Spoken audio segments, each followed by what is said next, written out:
Kalau dilihat dari luar, hidup aku waktu itu terasa cukup. Usia 25 tahun, bekerja di kantor swasta di kota, gaji di atas UMR, dan sering dapat bonus karena rajin lembur. Tempat tinggal ada, kos-kosan yang bersih dan tidak terlalu jauh dari kantor. Penampilan aku juga tidak ada yang perlu dikeluhkan. Tinggi, kulit terang, rambut rapi. Banyak teman yang bercanda bilang aku mirip orang campuran Jawa sama entah apa. Aku tidak pernah terlalu menanggapi. Dari luar memang terlihat baik-baik saja. Tapi ada satu hal yang tidak pernah berhasil aku bereskan, dan itu terus berulang sampai aku benar-benar bosan menghadapinya sendiri. Percintaan. Sudah banyak perempuan yang aku dekati. Aku bukan tipe yang kasar atau tidak sopan. Aku justru berusaha jadi orang yang menyenangkan, pendengar yang baik, tidak mudah emosi, tapi ujungnya selalu sama. Selalu ada kalimat yang kira-kira berbunyi begini. Aku udah nyaman sama kamu, tapi kayaknya kita lebih cocok jadi teman. Aku sudah dengar kalimat itu dalam berbagai versi, dan percayalah, tidak ada versi yang tidak menyakitkan. Tono, teman sekantor yang juga satu kos denganku, suatu hari mengajakku main ke kos pacarnya, Ratna. Dia bilang santai saja, tidak ada acara khusus, cuma nongkrong biasa. Aku ikut, sebagian karena memang tidak ada kegiatan lain malam itu. Di kos Ratna ada satu orang lagi yang aku belum pernah kenal sebelumnya, namanya Intan. Pertama kali melihat dia, aku tidak langsung berpikir macam-macam. Tapi begitu dia mulai bicara, cara dia tertawa, cara dia merespon obrolan, cara dia tidak canggung sama sekali meski baru kenal, sesuatu di dalam dadaku bergerak pelan. Intan bukan tipe perempuan yang diam dan menunggu diajak bicara. Dia aktif, tidak basa-basi berlebihan, dan kalau berpendapat selalu jelas. Senyumnya juga wajar, bukan yang dibuat-buat. Dan itu justru yang bikin aku sulit berpaling. Kami mengobrol bertiga, bercanda, dan waktu terasa cepat. Sebelum pulang, aku memberanikan diri minta nomornya. Intan kasih tanpa ragu. Aku pulang malam itu dengan perasaan yang berbeda dari biasanya. Beberapa minggu setelahnya, aku dan Intan mulai sering bertukar pesan. Tidak ada topik khusus. Kadang soal kerjaan, kadang soal film, kadang hanya cerita hal-hal kecil yang terjadi di hari itu. Makin sering kami chat, makin susah aku tidak memikirkan dia. Sampai suatu malam, aku memutuskan untuk jujur. Aku ketik pesannya pelan-pelan. Aku baca ulang beberapa kali sebelum dikirim. Isinya sederhana.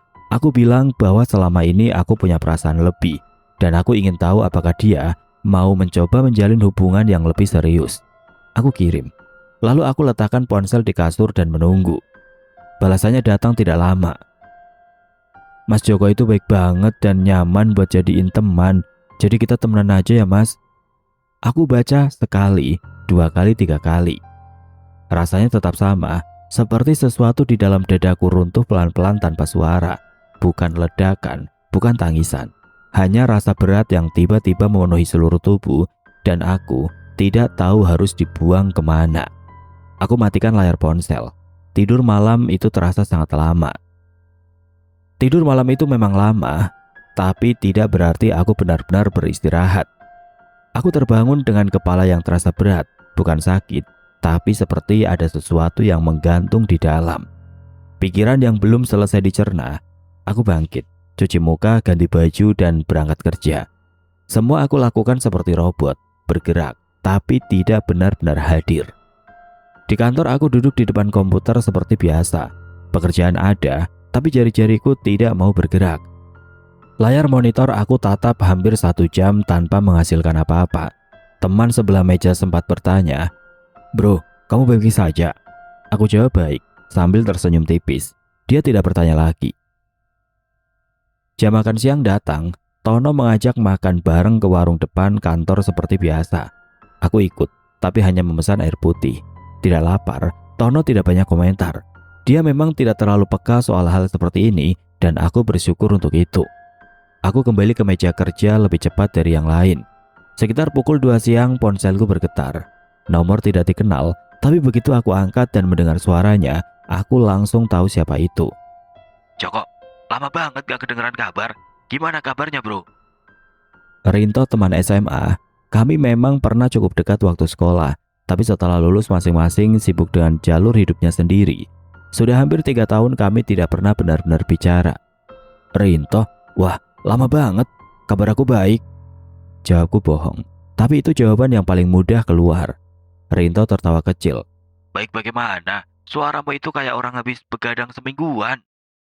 Aku terdiam sebentar, entah kenapa justru karena kami sudah lama tidak bicara, aku merasa tidak perlu berpura-pura.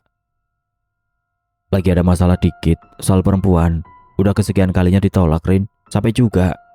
Kataku setengah bercanda tapi setengahnya memang serius. Rinto tidak tertawa, tidak mengejek. Dia hanya diam sebentar lalu berkata, Serius? Dari dulu memang kamu susah ya soal itu. dari dulu. Aku mengiyakan. Kalau aku bilang ada cara buat bantu kamu mau dengar? Aku tidak langsung menjawab, tapi Rinto tidak menunggu terlalu lama. Ada orang yang bisa bantu buka aura kamu, perempuan tua, tinggalnya agak jauh dari kota. Banyak yang udah kesana, Jok. Hasilnya nyata. Dukun, tanyaku pelan. Bisa dibilang begitu. Yang penting kamu mau ikut dan siap memenuhi apa yang dia minta. Detailnya nanti aku jelaskan kalau ketemu langsung. Normalnya, aku akan bertanya lebih dulu. Normalnya, aku akan minta waktu untuk berpikir. Tapi kondisiku waktu itu tidak normal, dan Rinto menelpon di waktu yang paling tepat untuk membuat seseorang tidak berpikir jernih. Oke, kataku, semudah itu. Kami sepakat ketemu Sabtu malam. Rinto bilang dia yang jemput ke kos. Setelah telepon ditutup, aku letakkan ponsel di sebelah keyboard dan kembali menatap layar komputer. Pekerjaan masih menumpuk, tapi kali ini kepala aku terasa sedikit lebih ringan. Bukan karena masalahnya selesai, tapi karena aku merasa sudah punya rencana. Waktu itu aku sama sekali tidak merasa bahwa keputusan itu salah. Sabtu malam, Rinto datang tepat pukul 8. Aku dengar suara klakson pendek dari depan kos. Aku ambil jaket, kunci kamar, dan turun. Rinto sudah berdiri di samping mobilnya. Sedan hitam keluaran lama yang masih terawat. Penampilannya biasa saja, kaos polos, celana panjang, sendal jepit. Kalau tidak tahu tujuan kami, malam itu, orang yang melihat pasti mengira kami mau makan malam biasa. Udah siap? Siap. Kami masuk ke mobil dan langsung berangkat. Awal perjalanan terasa normal. Kami melewati jalan-jalan kota yang masih ramai. Lampu toko, suara kendaraan, warung pinggir jalan yang penuh pembeli. Rinto menyalakan radio, volume kecil. Kami tidak banyak bicara selama setengah jam pertama. Setelah keluar dari batas kota, jalanan mulai berubah. Lebih sepi, lampu jalan makin jarang. Kiri dan kanan berganti dari ruko dan pemukiman menjadi kebun, sawah, dan sesekali pohon-pohon besar yang rapat. Rinto mulai bicara. Dia cerita soal dukun yang akan kami temui. Perempuan tua yang sudah sangat lama tinggal di dalam hutan. Rinto tidak tahu persis berapa umurnya, tapi katanya sudah sangat tua. Dia bilang banyak orang yang pernah datang ke sana. Ada yang punya masalah rezeki, dan ada yang soal pekerjaan, ada yang soal percintaan seperti aku, dan menurut Rinto, kebanyakan pulang dengan hasil yang mereka harapkan. Yang aku perhatikan, Rinto menceritakan semua itu dengan nada yang sangat datar, seperti sedang menjelaskan lokasi bengkel langganannya. Tidak ada rasa takut, tidak ada kesan ragu, seolah pergi ke tempat seperti itu adalah hal yang paling wajar di dunia. Aku mendengarkan tanpa banyak merespon. Lalu di satu titik, Rinto berkata sesuatu yang membuat aku sedikit tidak nyaman. Oh ya, satu hal yang perlu kamu ingat. Apapun yang diminta nanti, jangan ditolak di tengah jalan. Kalau kamu menolak, aku tidak bisa jamin apa yang terjadi. Aku menoleh ke arahnya. Maksudnya? Rinto hanya tersenyum tipis, matanya tetap ke jalan. Pokoknya ikuti saja. Nanti juga kamu ngerti sendiri. Aku ingin bertanya lebih jauh, tapi Rinto sudah mengalihkan pembicaraan ke topik lain. Soal teman SMA yang baru menikah, soal harga bensin yang naik. Aku tidak memaksa. Aku hanya duduk dan mencoba tidak terlalu memikirkan kalimat tadi. Sekitar 1 jam lebih berkendara, mobil akhirnya berhenti.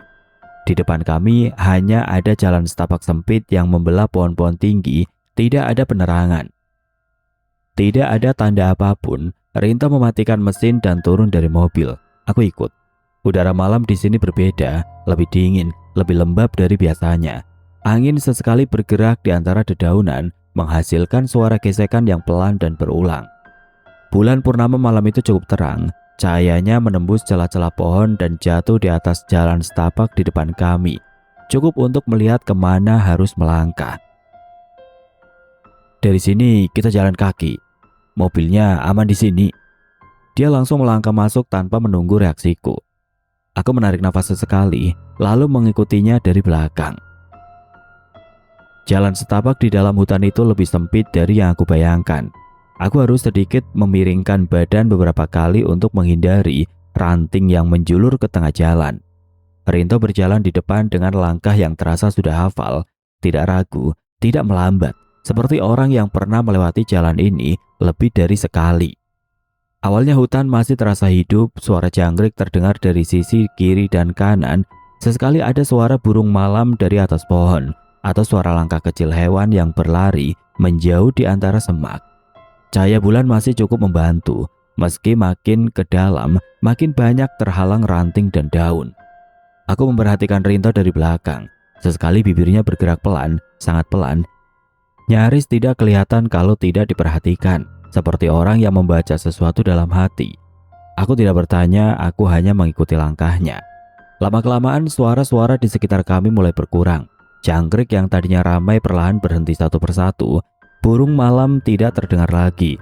Sampai di satu titik, satu-satunya suara yang tersisa hanya langkah kaki kami berdua di atas tanah dan dedaunan kering. Sunyi seperti itu terasa berbeda dari sunyi biasa. Bukan tenang, tapi seperti semua makhluk di sekitar sini memilih untuk diam. Kami berhenti di depan dua pohon besar yang tumbuh berdekatan. Batangnya sama-sama besar, masing-masing lebih dari 2 pelukan orang dewasa. Di antara keduanya ada celah, cukup untuk dilewati satu orang berjalan lurus, tapi tidak lebih dari itu. Rinto berdiri tepat di depan celah itu. Bibirnya bergerak lagi, lebih lama dari sebelumnya, lalu dia menoleh ke arahku. Rumah dukun itu ada di balik sini, kamu siap? Siap? Rinto masuk duluan, aku mengikuti tepat di belakangnya.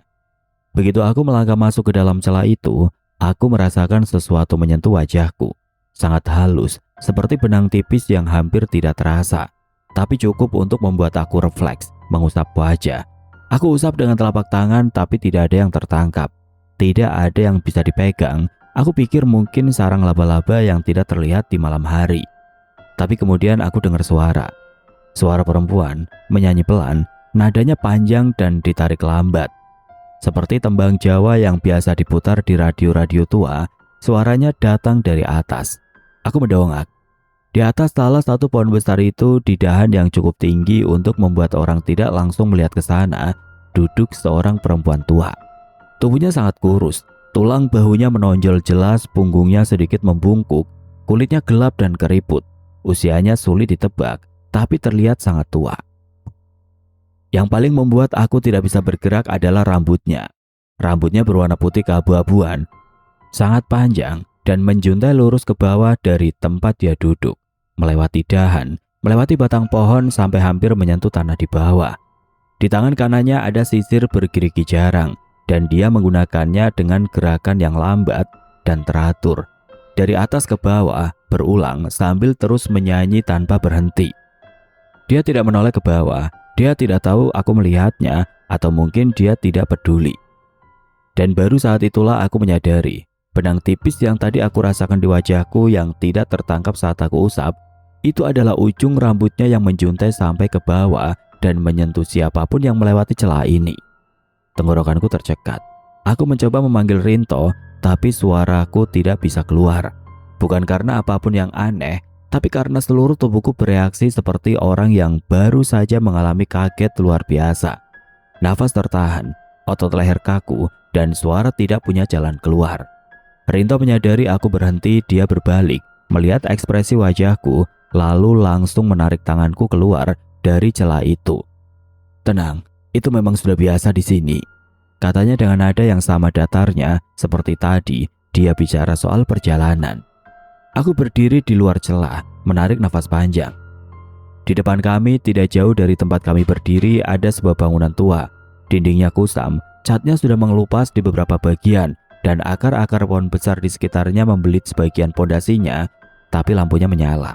Satu lampu kuning kecil di teras depan cukup terang untuk melihat bahwa pintu bangunan itu tertutup rapat. Aku berdiri di sana, mencoba menenangkan nafas. Sementara mata aku tidak bisa berhenti melirik ke arah dahan pohon tadi. Rinto tidak menunggu lama. Begitu aku terlihat sudah cukup tenang, dia melangkah ke depan pintu bangunan itu dan mengetuk 3 kali dengan buku jarinya. Pelan tapi teratur, lalu bibirnya bergerak lagi seperti sebelumnya. Berkomat kamit sebentar, mata menghadap pintu. Tidak sampai semenit, pintu terbuka dari dalam. Dan aku langsung kaku di tempat. Yang membuka pintu adalah perempuan tua itu, nenek yang sama yang tadi aku lihat duduk di atas dahan pohon, menyisir rambutnya sambil menyanyi. Aku tidak tahu kapan dia turun. Aku tidak tahu bagaimana dia bisa sudah ada di dalam sebelum kami sampai di depan pintu. Aku tidak sempat memikirkan itu. Karena begitu pintu terbuka dan aku melihat wajahnya, semua pertanyaan itu hilang begitu saja dari kepalaku. Tubuhnya sangat rentah, punggungnya membungkuk, tulang-tulang di bahunya dan dadanya terlihat jelas di balik kulitnya yang keriput dan kendur. Rambutnya yang panjang yang tadi terikat longgar saat dia di atas pohon, kini tergerai lepas, jatuh ke belakang dan ke samping tubuhnya, ujungnya menyapu lantai di sekitar kakinya. Dia tidak mengenakan pakaian apapun. Aku tidak bisa berkata apa-apa, mataku tidak tahu harus memandang kemana, jadi aku pilih untuk melihat ke arah lantai. Nenek itu tidak memperhatikan aku dulu, dia melihat ke Rinto dan ekspresinya berubah. Bukan senyum lebar tapi semacam pengakuan. Seperti orang yang melihat tamu langganan datang. "Kali ini kamu bawa orang yang bagus, nak," katanya kepada Rinto, suaranya serak dan rendah, tapi jelas. Rinto mengangguk pelan, lalu tanpa banyak bicara dia berbalik ke arah sudut teras. Di sana ada wadah dari tanah liat berisi air. Dia mengambil sebuah gelas kecil, mencelupkannya ke dalam wadah itu, lalu menyodorkannya ke arahku. "Minum dulu." Aku melihat gelasnya, air di dalamnya jernih. Tidak ada warna, tidak ada bau. Aku tidak bertanya apa isinya, entah karena memang tidak kepikiran atau karena bagian dari diriku sudah terlalu lelah untuk mempertanyakan apapun malam itu. Aku minum, rasanya tawar, persis seperti air putih biasa. Tapi tidak lama setelah aku menelannya, sesuatu berubah di dalam kepalaku. Rasa takut yang sejak tadi menempel di dadaku, yang muncul sejak aku melihat nenek itu di atas pohon, tiba-tiba menghilang. Bukan berkurang perlahan, tapi hilang dengan cepat, seperti seseorang mematikan lampu. Aku merasa tenang, tubuhku rileks, semua yang ada di sekitarku terasa biasa saja. Bangunan tua ini, nenek yang berdiri di depanku, Rinto yang diam di sampingku, tidak ada yang terasa mengancam, tidak ada yang perlu dipertanyakan. Sekarang kalau aku ingat kembali, kondisi itu tidak wajar. Air itu bukan air biasa, tapi malam itu aku tidak berpikir sampai ke sana. Nenek itu menatapku dan bertanya, "Kamu sudah siap menerima ilmu dariku?" Aku mengangguk. Apa yang terjadi setelahnya tidak akan aku ceritakan secara rinci. Yang bisa aku katakan adalah nenek itu meminta sesuatu dariku, sesuatu yang dalam kondisi pikiran normal pasti langsung aku tolak. Tapi kondisiku malam itu tidak normal, entah karena air yang aku minum, entah karena kelelahan emosi yang sudah menumpuk berbulan-bulan. Aku tidak menolak, aku melakukan apa yang diminta. Aku bahkan tidak sepenuhnya mengerti kenapa. Setelah selesai, nenek itu berbicara lagi dengan nada yang sama tenangnya seperti dari awal. "Ilmu sudah aku turunkan ke kamu. Kalau mau lebih sempurna, di bawah tangga ada anjing hitam, sembelih dan minum darahnya." Aku diam. Beberapa detik aku hanya berdiri dan menatapnya. Lalu aku jawab, "Cukup." Aku tidak tahu dari mana kata itu keluar, tapi begitu terucap aku langsung melangkah mundur. Rinto seperti sudah mengerti. Dia tidak berdebat, tidak memaksa. Kami berdua langsung berjalan pergi dari sana. Tidak ada pamitan, tidak ada ucapan terima kasih. Aku berjalan mengikuti Rinto keluar dari halaman bangunan itu, melewati celah 2 pohon besar, dan menyusuri jalan setapak kembali ke arah mobil. Aku tidak menoleh ke belakang sekalipun. Aku sampai di kos sekitar pukul 2 dini hari. Rinto mengantarku sampai depan, lalu langsung pergi tanpa banyak bicara. Aku naik ke kamar, duduk di tepi kasur dan melepas jaket. Kamar terasa sama seperti sebelum aku pergi. Tidak ada yang berubah, Tapi kepala aku terasa penuh dengan hal-hal yang tidak bisa aku susun menjadi sesuatu yang masuk akal. Aku berbaring tapi tidak bisa tidur. Mata aku terbuka menatap plafon, pikiran aku terus berputar, bukan dengan panik, tapi dengan semacam rasa tidak percaya yang diam. Aku mencoba mengingat urutan kejadian malam itu satu persatu, tapi setiap kali sampai di bagian tertentu, kepala aku seperti menolak untuk meneruskan. Aku hanya berbaring di sana sampai langit di luar jendela mulai terang. Pagi datang, aku tidak tidur sedetik pun. Badan aku lelah, punggung pegal, mata perih. Tapi kepala aku tidak mau berhenti bekerja. Aku tidak makan pagi, aku hanya duduk di kursi kamar, menatap ponsel yang belum aku sentuh sejak semalam, dan mencoba memutuskan apa yang harus aku lakukan hari ini. Jawabannya adalah tidak ada. Aku hanya duduk. Waktu terus berjalan tanpa terasa sudah hampir tengah hari. Lalu ada suara ketukan di pintu kamarku. 3 ketukan pelan. Aku bangkit dengan badan yang terasa berat, berjalan ke pintu dan membukanya. Di depan pintu berdiri Intan. Aku tidak langsung bereaksi. Aku hanya berdiri dan menatapnya karena otak aku butuh beberapa detik untuk mencerna bahwa perempuan yang 2 hari lalu menolakku lewat pesan sekarang berdiri di depan pintu kamar kosku. Ekspresinya canggung, dia tidak langsung bicara, seperti sedang menyusun kata-kata di kepalanya sendiri. Mas Joko, aku tiba-tiba pengen ketemu. Aku juga mau minta maaf soal pesan kemarin. Aku ngerasa nggak enak. Kamu tahu kos aku dari mana? Tanyaku. Itu pertanyaan pertama yang keluar, bukan karena aku marah, tapi karena memang itu yang paling tidak masuk akal bagiku saat itu. Dari Ratna, jawabnya singkat. Aku diam sebentar lalu aku melangkah ke samping dan mempersilahkan dia masuk. Kami duduk dan mengobrol. Intan lebih banyak bicara dari biasanya, seperti orang yang ingin mengisi keheningan agar tidak ada jeda yang canggung. Aku merespon seperlunya. Lama-lama suasana mencair, obrolan mengalir lebih ringan. Dari luar mungkin semua ini terlihat seperti hal yang aku inginkan. Gadis yang aku suka datang sendiri, minta maaf dan duduk ngobrol di kamarku. Tapi yang aku rasakan di dalam sama sekali bukan kebahagiaan. Ada rasa tidak nyaman yang diam di sudut dadaku sepanjang waktu Intan ada di sana. Seperti seseorang yang memenangkan pertandingan karena lawannya tidak tahu permainan itu sedang berlangsung. Aku mendapatkan apa yang aku mau, tapi dengan cara yang tidak pernah aku minta secara sadar. Dan itu terasa tidak benar. Rasa tidak nyaman yang aku rasakan saat Intan duduk di kamarku itu tidak hilang setelah dia pulang. Justru sebaliknya, rasa itu makin jelas seiring waktu berjalan. Minggu-minggu berikutnya aku mulai menyadari sesuatu yang membuat aku tidak bisa tenang. Setiap perempuan yang aku dekati merespon dengan cara yang terlalu mudah, terlalu cepat akrab, terlalu cepat percaya, terlalu cepat mau menghabiskan waktu bersamaku. Bukan karena aku tiba-tiba berubah menjadi orang yang lebih baik atau lebih menarik. Aku tahu itu. Aku tidak melakukan apapun yang berbeda dari sebelumnya. Tapi hasilnya selalu sama dan itu tidak wajar. Aku tahu ini salah. Aku tahu perempuan-perempuan itu tidak sedang membuat keputusan yang benar-benar mereka inginkan. Tapi setiap kali aku mencoba menahan diri, setiap kali aku mencoba berhenti, ada sesuatu di dalam kepalaku yang mendorong untuk terus. Bukan suara, bukan bisikan, hanya dorongan yang sulit dijelaskan, seperti kebiasaan buruk yang sudah terlanjur mengakar dan tidak mau lepas. Berbulan-bulan aku hidup seperti itu. Di luar hidup aku terlihat lebih ramai dari sebelumnya, tapi di dalamnya aku merasa semakin sepi. Semua yang aku dapat tidak terasa nyata, tidak ada yang bermakna. Aku mendapatkan apa yang dulu paling aku inginkan. Perhatian perempuan tidak lagi ditolak, tapi tidak ada satupun yang membuat aku merasa cukup. Aku mulai malas masuk kerja, malas mengobrol dengan Tono, malas melakukan apapun yang tidak ada kaitannya dengan pelarian sesaat. Di tengah kondisi itu aku bertemu Nisa. Perkenalan kami tidak dramatis.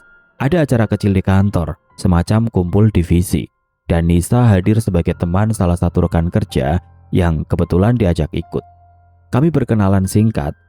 Nisa menjabat tanganku, menyebut namanya, lalu melanjutkan percakapan dengan orang lain. Itu saja, tidak ada yang istimewa dari perkenalan itu. Tapi yang membuat aku memperhatikan dia lebih jauh adalah reaksinya saat aku mencoba pendekatan yang biasa aku pakai. Aku mencoba masuk ke percakapannya, mencoba terlihat menarik, mencoba membuat dia tertarik membalas perhatian aku. Nisa merespon dengan sopan, tapi tidak lebih dari itu. Tidak ada respon berlebihan, tidak ada tanda-tanda dia terkesan. Dia berbicara secukupnya lalu kembali fokus ke hal lain. Itu pertama kalinya dalam berbulan-bulan aku merasakan pendekatanku tidak berjalan. Bukannya aku jadi tidak suka padanya, justru sebaliknya.